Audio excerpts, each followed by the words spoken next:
உணவுல தேங்காய் சேர்த்திக்கலாமா?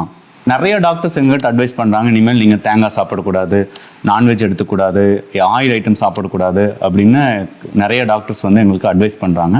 ஸோ நாங்கள் தேங்காய் சாப்பிட்லாமா வேண்டாமா அப்படிங்கிறது வந்து ஒரு ஒரு பெரிய ஒரு விவாத பொருளாக இருக்குது. ஸோ இதில் எங்களோட அட்வைஸ் அப்படி என்ன அப்படின்னா, நீங்கள் வந்து தேங்காய் சாப்பிட வேண்டாம்னு சொல்கிற டாக்டர்கிட்ட ஏன் சாப்பிடக்கூடாது அப்படிங்கிற ஒரு கேள்வியை நீங்கள் கேளுங்க அப்படின்னு நான் சொல்லுவேன் எல்லா பேஷண்ட்டையுமே.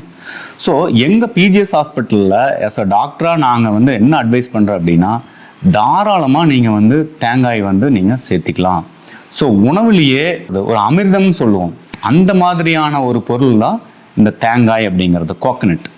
ஸோ இதில் வந்து அவ்வளோ ஹெல்த் பெனிஃபிட்ஸ் இருக்குது. இதெல்லாம் வந்து ஒரு மறைக்கப்பட்ட உண்மை அப்படின்னு கூட நம்ம சொல்லலாம். ஏன்னா நம்ம இந்தியாவில் வந்து தேங்காய் வந்து ரொம்ப ஈஸியாக கிடைக்கும். நம்ம ஒன்றும் ஃபாரின்லாம் உட்காந்துட்டு இருக்கலாம்.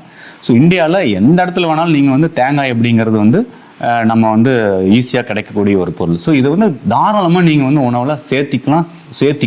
ஸோ அது மட்டும் இல்லாமல் நீங்கள் தேங்காய் வந்து ராவாகவே நீங்கள் சாப்பிடலாம். பச்சை தேங்காய் அப்படியே எடுத்து நீங்கள் டெய்லி வந்து சாப்பிட்டு வரலாம். உங்களால் எவ்வளோ முடியுதோ தாராளமாக சாப்பிடலாம். சாப்பிட்டு வந்தீங்கன்னா இதில் வந்து நிறைய ஹெல்த் பெனிஃபிட்ஸ் வந்து கிடைக்குது. இது தவிர்க்கப்பட வேண்டிய ஒரு பொருள் அல்ல. இது கட்டாயம் நீங்கள் வந்து உணவில் சேர்த்திக்கணும்.